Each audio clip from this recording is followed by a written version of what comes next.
Insulina. Muchísimos mitos rodean la insulina. Que si esa hormona te hace engordar, que si es la responsable de la epidemia de obesidad, que si tenemos que mantener la insulina siempre baja en sangre para evitar engordar, que si la insulina llega a causar cáncer, he escuchado también por ahí. Hoy vas a aprender qué es la insulina, qué funciones tiene la insulina, por qué es una hormona esencial en nuestro metabolismo y en nuestra fisiología y sobre todo vas a entender ¿qué no hace la insulina? Vamos allá. Lo primero, ¿dónde se produce la insulina? ¿Dónde? La insulina es bien conocido que se produce en el páncreas, un órgano abdominal donde distinguimos dos funciones. Una función exocrina. En los llamados acinos pancreáticos se segregan los jugos digestivos que van a ayudar a digerir la comida, a hacer la digestión, ¿vale? Por el llamado conducto de Wirsung se secretan al tubo digestivo. Pero esa es la función exocrina del páncreas. La que nos interesa en el vídeo de hoy es la función endocrina del páncreas. Y ahí es donde entran las llamadas células de Langerhans. Tenemos de 1 millón a 2 millones de células de Langerhans. En estos conglomerados celulares llamados islotes de Langerhans encontramos diferentes grupos celulares. Encontramos las células alfa encargadas de la producción de glucagón, las células beta encargadas de la producción de insulina y por lo tanto son las más importantes en el vídeo de hoy, las células delta y las células PP que se encargan de producir otras hormonas, otros péptidos menos interesantes. ¿Y qué forma tiene la insulina? ¿Cómo es ese gran enemigo público a la vista de muchos? ¿Qué estructura molecular tiene? Pues bien, la insulina está formada por dos cadenas polipeptídicas, una de 21 aminoácidos y otra de 30 aminoácidos. Y en medio de esas dos cadenas polipeptídicas, además de puentes disulfuro, existe una cosa muy interesante que se llama péptido C. Y esto es muy útil para los médicos, para los sanitarios, porque nos dice el estatus de insulina que tiene esa persona, es decir, si su cuerpo es capaz de producir insulina o no. Y diréis, ¿y para qué quiero saber si mi cuerpo produce insulina o no? Pues es muy útil, por ejemplo, en pacientes diabéticos, ¿de acuerdo? Tanto en el diagnóstico de la diabetes, para saber qué tipo de diabetes tiene una persona, qué creéis que ocurre si este péptido C está muy elevado y por lo tanto indica que hay mucha insulina. ¿Os orientaríais más hacia una diabetes tipo 2 o tipo 1? Como veis, es fácil utilizar el péptido C para distinguir el tipo de diabetes, porque la diabetes tipo 1, el problema central, ¿no?, es que no hay una producción endógena de insulina y claramente el péptido C está muy disminuido o es ausente. Además, un dato interesante, fijaos que la vida media de la insulina dura 5 a 10 minutos en plasma, en sangre. Es decir, una molécula de insulina dura en el organismo 5 a 10 minutos. Entonces, las acciones de la insulina no están constantemente efectuándose, salvo que haya una situación patológica de hiperinsulinismo permanente por una resistencia a la insulina. Si nuestra insulina está en concentraciones suprafisiológicas, es decir, está muy elevada de forma mantenida en el tiempo, entonces esa situación sí va a producir con el paso del tiempo problemas, ¿de acuerdo? Lo que tenéis que entender es que la insulina, que por otro lado es una hormona esencial para la vida, es decir, no podemos vivir sin insulina y por eso hace no tantos años los pacientes diabéticos, antes de descubrir la insulina, pues se morían y no había forma de salvarles la vida. Había forma de prolongarla de diversas maneras, pero los pacientes diabéticos morían, ¿de acuerdo? Es una hormona que tenéis que relacionar siempre con estas dos palabras, abundancia energética. Es decir, la insulina es una hormona que permite la utilización y la acumulación de nutrientes. Tanto el utilizar los nutrientes que hemos ingerido recientemente, como el acumular aquellos que no vayamos a usar en este momento. Tiene acciones rápidas, como son la disminución de la glucosa, el efecto hipoglucemiante, acciones intermedias que tardarán unos minutos más en ponerse en marcha, como el aumento de la síntesis proteica, y acciones diferidas que se dilatan, tardan horas en ocurrir, como el aumento de la transcripción, ¿de acuerdo? Y ahora pasemos a ver el receptor de la insulina. Es decir, la insulina está muy bien, se produce en el páncreas, es una molécula que tiene muchas funciones, pero la insulina no es nada ni nadie sin su receptor. Entonces tenemos el insulin receptor, el receptor de la insulina, que está formado por dos subunidades alfa y dos subunidades beta. Cuando la insulina se une a las subunidades alfa, hay un cambio en las subunidades beta que demuestran una acción tirosinquinasa y hacen se llama una fosforilación o una autofosforilación de los residuos de tirosina que hay unidos a esos receptores, a esas subunidades beta del receptor de insulina. Esta autofosforilación de los residuos de tirosina es lo que permite a la insulina ejercer todas las acciones que vamos a comentar ahora, empezando por las acciones de la insulina sobre el metabolismo de los carbohidratos, que es por lo que se le conoce, ¿no?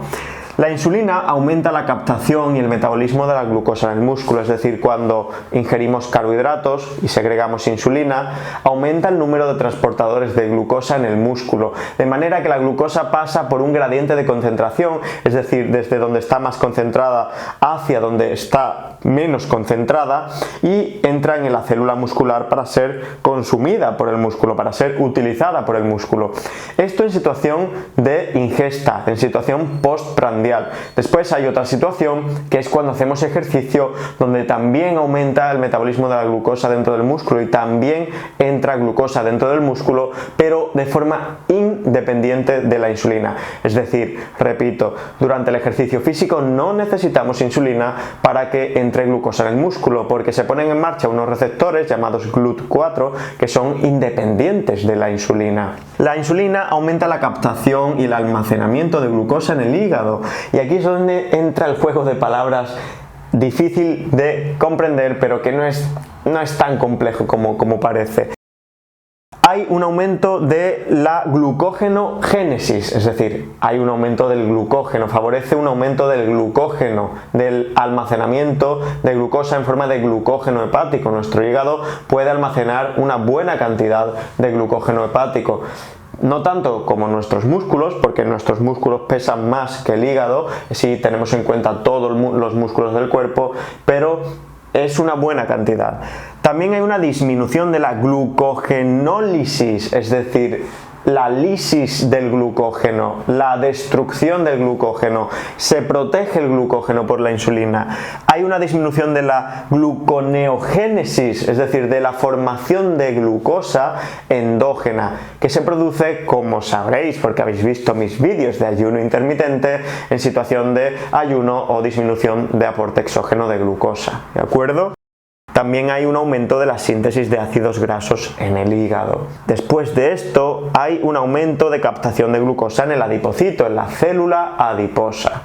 Y esto pues también va a facilitar, como veremos, que aumente la captación, el almacenamiento de grasa en esos adipocitos, porque en el metabolismo de la glucosa se produce glicerol, que después será reutilizado para formar triglicéridos, para aumentar la esterificación de los ácidos grasos. Y de forma interesante, no tiene la insulina mucha influencia a nivel encefálico, es decir, la mayoría de nuestras neuronas pueden utilizar glucosa sin necesitar insulina, son muy permeables a la glucosa. Esto es un mecanismo protector a nivel cerebral, aunque esta teoría se está poniendo ahora muy en cuestión, ¿vale? Está siendo cuestionada mucho, porque parece que también la resistencia a la insulina afecta a nivel cerebral, y las personas con resistencia a la insulina no utilizan la glucosa de forma eficiente a nivel cerebral. Así que es una teoría que se está cuestionando bastante. A nivel de proteínas, metabolismo de las proteínas, es mucho más sencillo.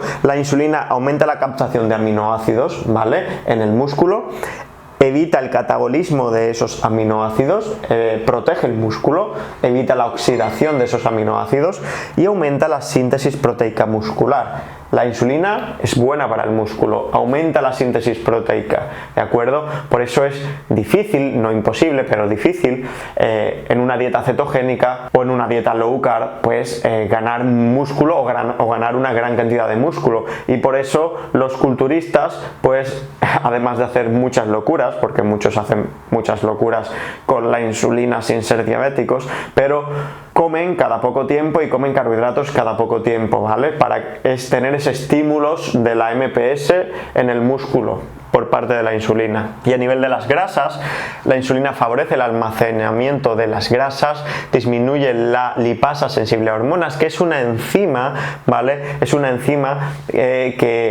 que favorece la lipólisis, que favorece la movilización de ácidos grasos. Es una hormona que se incrementa durante el ejercicio, durante el ayuno, durante el déficit calórico, ¿vale? Y es una hormona que, pues eso, libera ácidos grasos de los triglicéridos y permite que esos ácidos grasos sean utilizados para generar energía. Aumenta la esterificación de ácidos grasos, como he dicho antes, el metabolismo de la glucosa incrementado gracias a la insulina favorece la formación de glicerol y el glicerol se utiliza para formar nuevos ácidos grasos.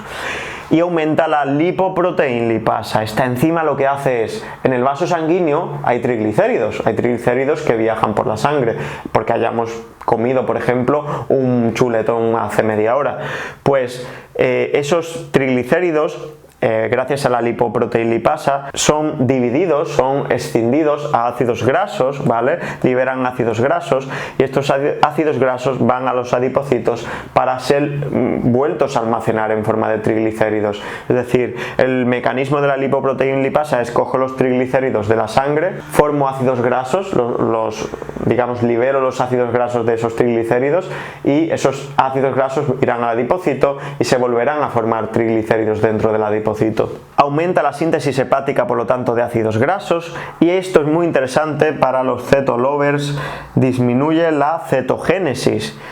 ¿Por qué la insulina disminuye la cetogénesis? Este es el fundamento científico y fisiológico de no incrementar mucho las cantidades de carbohidratos en una dieta cetogénica si no quieres evitar la cetogénesis. Y es que el malonilcoenzima A, producido en el metabolismo de la glucosa, ¿vale?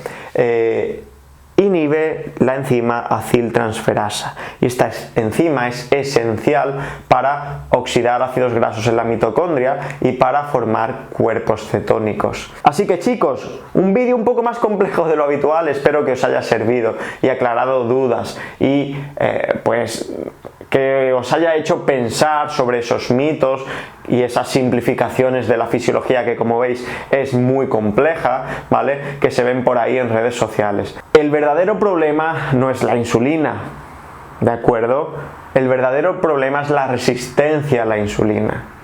Si nuestro cuerpo es sensible a la insulina y te comes un plátano que va a elevar la insulina y va a producir una hiperglucemia muy transitoria, en pocos minutos esa glucosa del plátano va a estar en tus músculos almacenada en forma de glucógeno. No son pocos minutos, tarda un poco más en formarse el glucógeno, pero es para que lo entendáis. Quiero decir, el problema viene cuando hay una situación de resistencia a la insulina. Esto no quiere decir que abordajes bajos en hidratos de carbono cetogénicos, como estoy harto de comentar en miles de vídeos, pues no produzcan beneficio en ciertas personas o no te ayuden a perder peso. Esto es otra cosa totalmente diferente. Pero quiero que le perdáis el miedo a esa hormona esencial que nos permite vivir y estar vivos, que es la insulina, ¿de acuerdo? Así que nada, si os ha gustado el vídeo, déjalo en los comentarios, nos vemos en Instagram, nos vemos en Patreon, un fuerte abrazo y a seguir empoderando.